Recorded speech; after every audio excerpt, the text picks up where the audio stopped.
Hi hello welcome to Thiraimurasu. இன்னைக்கு திரைமுரசு நிகழ்ச்சியில என்னென்ன புது புது அப்டேட்ஸ் வந்திருக்கு, என்ன மாதிரியான இன்ட்ரெஸ்டிங்கான விஷயம்லாம் நடந்திருக்கு, எந்தெந்த படம் ஓடிடியில ரிலீஸ் ஆக இருக்குன்னு பார்க்க போறோம். வாங்க நிகழ்ச்சிக்கு போலாம்.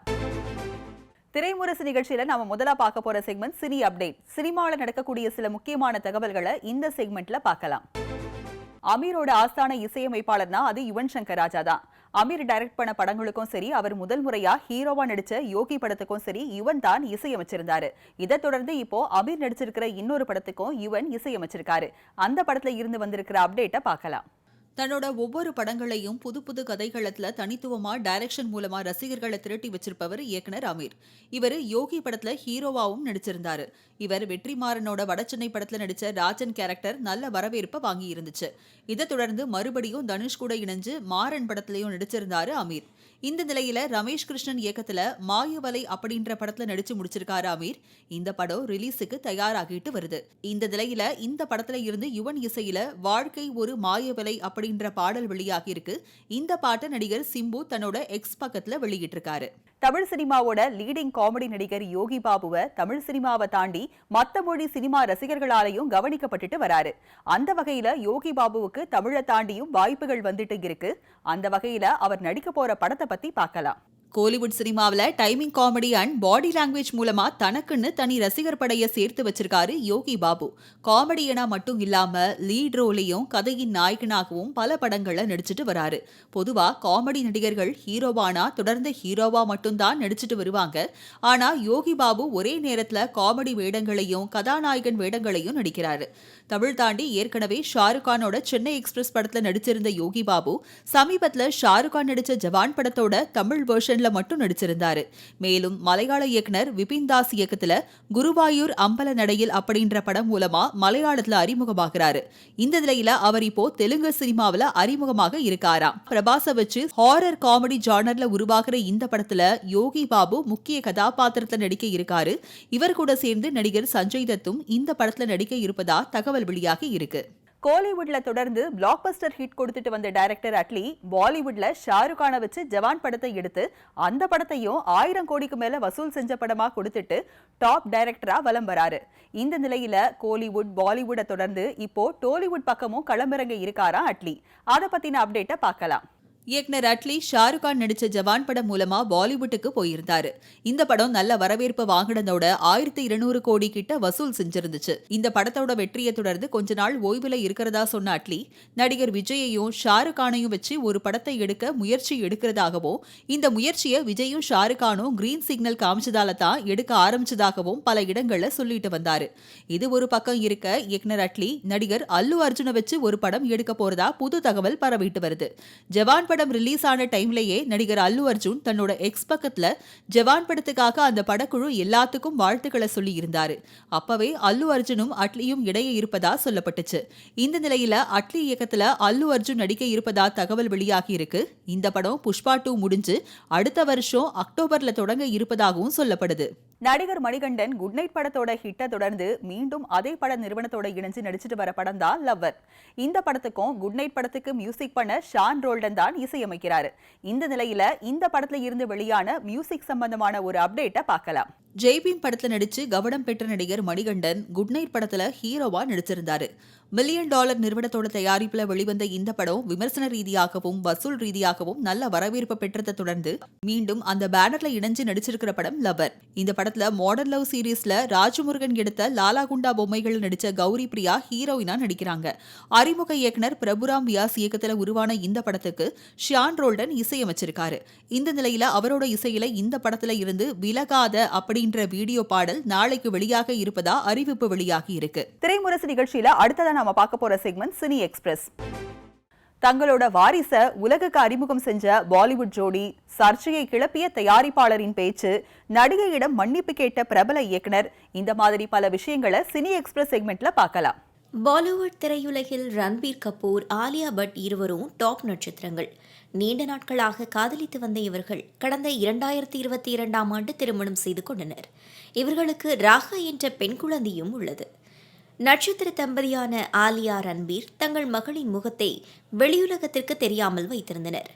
கபூர் குடும்ப கிறிஸ்துமஸ் விருந்தில் கலந்து கொண்ட ரன்பீர் கபூர், ஆலியா பட் தம்பதிகள் பத்திரிகையாளர்கள் மத்தியில் தங்கள் மகளின் முகத்தை உலகுக்கு அறிமுகம் செய்து வைத்துள்ளனர்.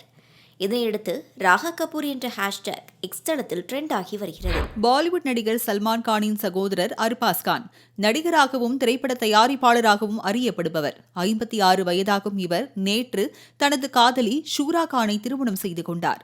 எளிமையாக நடந்த அர்பாஸ் மற்றும் ஷூரா கானின் திருமணத்தில் குறிப்பிட்ட பிரபலங்கள் மற்றும் குடும்ப நண்பர்கள் கலந்து கொண்டு இந்த ஜோடியை வாழ்த்தியுள்ளனர். மேலும் தங்கள் திருமண புகைப்படங்களை சமூக ஊடகங்களில் பகிர்ந்து உருக்கமான பதிவு ஒன்றையும் போட்டுள்ளனர். அவர்கள் போட்டுள்ள பதிவில், நெருங்கியவர்கள் முன்னிலையில் நானும் என் காதலியும் இந்த நாளில் இருந்து ஒன்றாக வாழ்நாள் முழுவதும் காதலிக்க தயாராகிவிட்டோம். எங்களின் இந்த சிறப்பான நாளில் எங்களுக்கு உங்கள் பிரார்த்தனைகளும் ஆசிர்வாதங்களும் தேவை என கூறியுள்ளார்.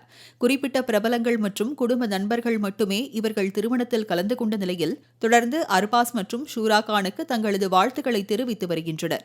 அர்பாஸ் கான் சல்மான் கானின் சகோதரர் என்பதை தாண்டி பிரபல நடிகையும் மாடலுமான மலைகா அரோராவின் முன்னாள் கணவர் ஆவார். இவர்களுக்கு 1998ஆம் ஆண்டு திருமணம் நடந்தது. கிட்டத்தட்ட 19 வருடங்கள் ஒன்றாக வாழ்ந்த இந்த ஜோடி பின்னர் 2017இல் விவாகரத்து பெற்றனர். மலைகா அரோரா மற்றும் அர்பாஸ் கானுக்கு அர்ஹான் கான் என்ற மகன் ஒருவரும் உள்ளார். இந்திய சினிமாவில் பாலிவுட் பாட்ஷா, கிங் கான் என அழைத்து ரசிகர்களால் கொண்டாடப்பட்டு வருபவர் நடிகர் ஷாருக் கான். இவர் நடிப்பில் இந்த ஆண்டு பதான், ஜவான் மற்றும் டங்கி என 3 திரைப்படம் வெளிவந்தது. இதில் பதான் மற்றும் ஜவான் ஆகிய 2 திரைப்படங்களும் உலகளவில் ரூபாய் 1000 கோடிக்கும் மேல் வசூல் செய்து சாதனை படைத்தது. இதற்கு காரணம் நடிகர் ஷாருக் கான் கார்ப்பரேட் புக்கிங் செய்கிறார் என்றும் அதனால் தான் அவரால் 1000 கோடிக்கும் மேல் வசூல் செய்ய முடிகிறது என்றும் புகார் எழுந்தது. கார்ப்பரேட் புக்கிங் என்றால் ஷாருக் கான் தன்னுடைய செல்வாக்கு மூலம் பல்க் புக்கிங் செய்வதைத்தான் கார்ப்பரேட் புக்கிங் என கூறப்படுகிறது. இந்நிலையில் அதை நிரூபிக்கும் வகையில் அனிமல் படத்தை தயாரிப்பாளர் பேசியுள்ளார். அனிமல் படத்தின் தயாரிப்பாளர் பிரணாய் வாங்கா ரெட்டி, நாங்கள் அனிமல் படத்திற்காக கார்ப்பரேட் புக்கிங் செய்யவில்லை, அதனால் தான் எங்களால் 1000 கோடிக்கு மேல் வசூலை தொட முடியவில்லை, மேலும் அது எங்களுக்கு தேவையும் இல்லை என கடுமையாக பேசியுள்ளார். இந்த விஷயம் தற்போது பாலிவுட் சினிமாவில் சர்ச்சையை ஏற்படுத்தியுள்ளது. சந்தீப் ரெட்டி வாங்கா இயக்கத்தில் ரன்பீர் கபூர், ராஷ்மிகா மந்தனா, பாபி தியோல் உட்பட பலர் நடித்த படம் அனிமல். வசூல் குவித்த இந்த படத்தில் முதலில் கதாநாயகியாக நடிக்க இருந்தது பிரணிதி சோப்ரா என்று இயக்குநர் சந்தீப் ரெட்டி வாங்கா தெரிவித்துள்ளார். இதுபற்றி அவர் கூறும்போது, பிரணிதியை தான் முதலில் ஒப்பந்தம் செய்தோம், அவரின் ரசிகன் நான், அவருடன் பணியாற்ற வேண்டும் என்பது என் ஆசை. நான் ஹிந்தியில் அறிமுகமான கபீர் சிங் படத்திலும் அவரை நடிக்க வைக்க முயற்சி செய்தேன். அப்படித்தான் அனிமல் படத்துக்கும் அவரை ஒப்பந்தம் செய்தோம். ஆனால் அந்த கீதாஞ்சலி கேரக்டருக்கு அவர் பொருந்தவில்லை. படத்தை விட மற்றது பெரிய விஷயமில்லை என்பதால் அவருக்கு பதிலாக ராஷ்மிகாவை நடிக்க வைத்தோம். இதற்காக பிரணீதாவிடம் மன்னிப்பு கேட்டேன். இது என் தவறுதான், இதற்காக முடிந்தால் என்னை மன்னியுங்கள் என்றேன் என தெரிவித்துள்ளார். திரைமுரசு நிகழ்ச்சியில அடுத்ததான் நாம பார்க்க போற செக்மெண்ட் சினிஃபிளிக்ஸ். OTT தளங்கள் பத்தின அத்தனை செய்திகளையும் இந்த செக்மெண்ட்ல பார்க்கலாம். டிமாண்டி காலனி மூலமா அறிமுகமான அஜய் ஞானமுத்து, இமைக்கா நொடிகள், கோப்ரா ஆகிய படங்களை எடுத்ததுக்கு அப்புறமா இப்போ மறுபடியும் டிமாண்டி காலனி படத்தோட 2வது பாகத்தை எடுத்திருக்காரு. இந்த படம் இப்போ ரிலீஸுக்கு ரெடி ஆகிட்டு வருது. இந்த நிலையில இயக்குனர் அஜய் ஞானமுத்து தன்னோட அடுத்த படத்தை நடிகை பூஜா ஹெக்டேவை கதையின் நாயகியா வச்சு எடுக்க இருப்பதா தகவல் வெளியாகி இருக்கு. ஏவிஎம் புரொடக்ஷன் தயாரிப்புல உருவாகிறதா சொல்லப்படுற இந்த படம் நெட்ஃபிளிக்ஸ்ல நேரடி வெளியீடா வர இருப்பதா தகவல் வெளியாகி இருக்கு. திரைமுரசு நிகழ்ச்சியில அடுத்ததான் நம்ம பார்க்க போற செக்மெண்ட் சினி ஜங்ஷன். இயக்குனர் வீரபாபு இயக்கி நடிச்சு உருவாகி இருக்கிற படம் முடக்கருத்தான். இந்த படத்தோட செய்தியாளர் சந்திப்புல கலந்துகிட்ட பிரபலங்கள் படத்தை பத்தி என்ன ஷேர் பண்ணிக்கிட்டாங்கன்னு பார்க்கலாம். அவர் என்ன நினைச்சாரோ அதை சிறப்பா பண்ணியிருக்காரு. எனக்கு இதுல அவர் சொல்ல வந்த விஷயம் வந்து எனக்கே நான் அப்புறம் தான் அந்த படம் பார்த்ததுக்கு அப்புறம் தான் நான் அதை மானிட்டர் பண்ண ஆரம்பிச்சேன். ஒவ்வொரு நம்ம சிக்னல் பார்த்தோம்னா குழந்தைகளை வச்சுட்டு பிச்சை எடுத்துட்டு இருப்பாங்க, நிறைய பேர் எடுத்துட்டு இருப்பாங்க. அது நம்ம கடந்து வந்துருவோம். நானும் கடந்து வந்திருக்கேன், நீங்களும் கடந்து, எல்லாருமே கடந்து வந்துருவோம். வயசானவங்களா இருப்பாங்க, அவங்க ஒரு குழந்தைய வச்சிருப்பாங்க. ஆனால் அது அவங்க குழந்தையா என்னன்னு நமக்கு தெரியாது. நம்ம வந்து கடந்துச்சு காசை போட்டு வந்திருப்போம், இல்லைன்னா இல்லைன்ட்டு வருவோம், அவ்வளோதான். ஆனால் அந்த குழந்தைகளை வச்சிருக்க யாருமே அவங்களுடைய குழந்தை கிடையாது. எல்லாமே வந்து திருட்டுத்தனமாக தூக்கிட்டு வந்த குழந்தைகள் தான். தூக்கிட்டு வந்து அதை ஒரு பிஸ்னஸாக பண்ணிகிட்டு இருக்காங்க இங்கே. இது வந்து போலீஸும் கண்டுக்கல, நம்மளும் யாருக்கும் நமக்கு அதை பற்றின ஒரு விழிப்புணர்வு இல்லை. ஏதோ குழந்தைய வச்சு பிச்சை எடுக்கிறாங்க பாவம் அப்படின்னு போட்டு போகிறோம். பட் அந்த குழந்தைகள் பூரா பார்த்தீங்கன்னா அந்த குழந்தைக்கு அவங்க அம்மாவுக்கு சம்மந்தமே இருக்காது. கதறுங்க, அழுங்க, அவங்க வந்து அந்த காசு கேட்கணும் அப்படின்ற மைண்ட் செட்லேயே இருப்பாங்க. இந்த படம் பார்த்ததுக்கப்புறம் எனக்கு அப்புறம்லாம் நான் அந்த பஸ் ஸ்டாண்டில் அதை பார்க்கும்போதெல்லாம், அந்த சிக்னலில் பார்க்கும்போது எனக்கு பயங்கர கோவம் வரும். ஒருத்தர் அந்த குழந்தைய தூக்கி வச்சு 10 காசு போட முடிஞ்சு ஜன்னலை கூட ஓப்பன் பண்ண மாட்டேன், அவ்வளோ கோவம் வரும். இது வந்து உண்மையாக வந்து இனிமேலாவது இந்த படம் வந்ததுக்கு அப்புறமாவது, படம் பார்த்ததுக்கு அப்புறமாவது தமிழக அரசோ இல்லை இங்கே உள்ள காவல்துறைகளோ இந்த மாதிரி சிக்னல் என்ன பிச்சை எடுக்கிறாங்கன்னா, வெளிநாடுகள் எல்லாம் இருக்குது. குழந்தைகள் ரோட்டில் பிச்சை எடுத்தாங்கன்னா உடனே வெல்ஃபேர் அசோசியேஷன் கூட்டு போய் அங்கே வச்சுருவாங்க. ரோட்டில் யாரும் பிச்சை எடுக்க வர மாட்டாங்க. அப்படி எடுத்தாங்கன்னா கூட்டு போய் நேராக வெல்ஃபேர் அசோசியேஷன் ஒன்று இருக்கும், அங்கே கொண்டு போய் வச்சுருவாங்க. அந்த மாதிரி இந்த மாதிரி குழந்தைகளை வச்சு தனியாக என்ன வேணாலும் எடுத்துகிட்டு போ, கையில் கட்டு போட்டுக்க, காலில் கட்டு போட்டுக்க, என்ன வேணாலும் பண்ணிக்க. பட் குழந்தைகளை வச்சு எடுத்தாங்கன்னா இம்மீடியட்டாக கூப்பிட்டு போயிட்டு அந்த குழந்தையை படித்து அதுக்கு யாரோட குழந்தைன்னா இனிமேலாவது போலீஸ் செக் பண்ணுறது தான் என்னோட நான் சொல்லிக்க வேண்டிய விஷயமா நினைக்கிறேன். திடீர்னு ஒரு நாள் சுப்பிரமணிய சிவா எனக்கு ஃபோன் பண்ணார். அண்ணா இந்த மாதிரி வீரபாபு சார் வந்து ஒரு படம் பண்ண போகிறாரு. அண்ணா படம் மட்டும் பண்ண வேணான்னு சொல்லுங்கண்ணே, அவருக்கு நிறைய வேலை இருக்குது. இந்த பக்கம் வந்தாருன்னா அந்த பக்கம் கான்சன்ட்ரேட் பண்ண முடியாது.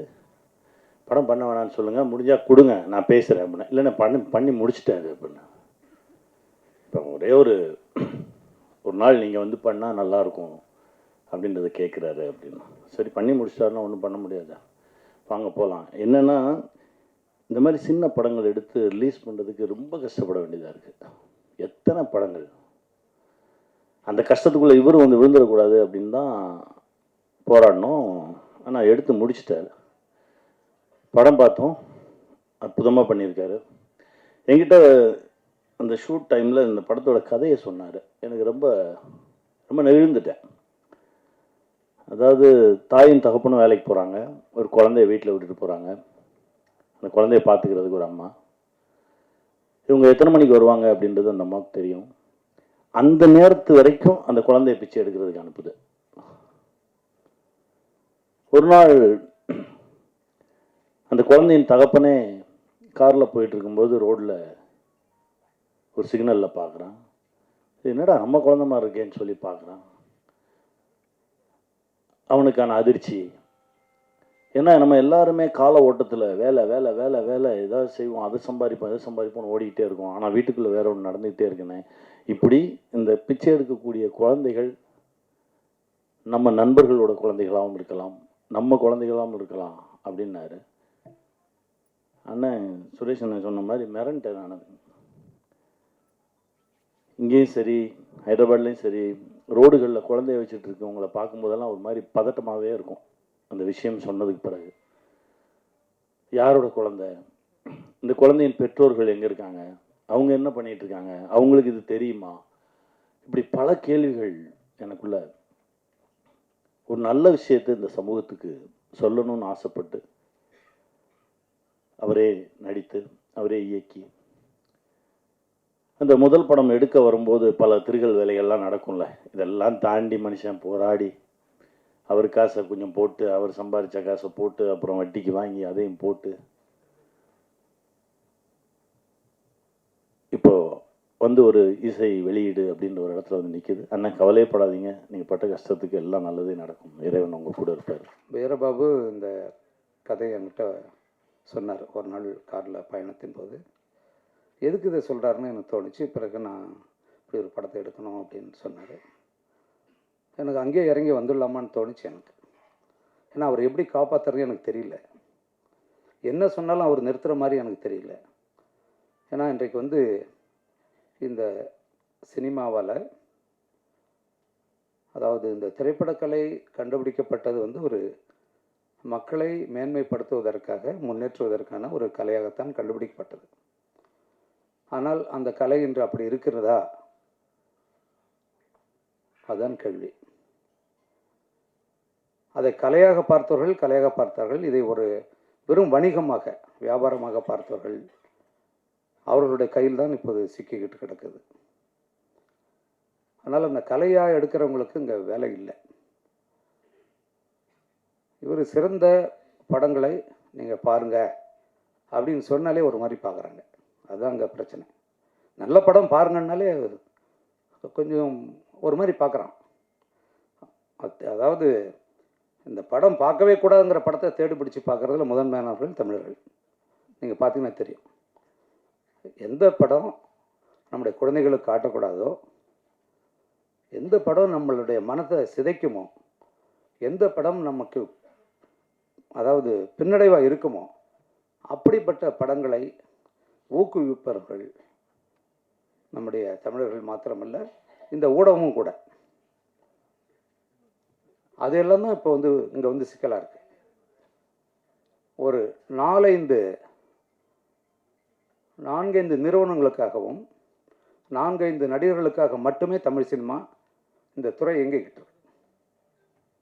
இதுக்குள்ளேருந்து முடக்கறத்தான் என்ன செய்யணும்னு எனக்கு தெரியல. நாங்களாம் பேசிட்டு போயிடுவோம், அவ்வளோதான் செய்ய முடியும்.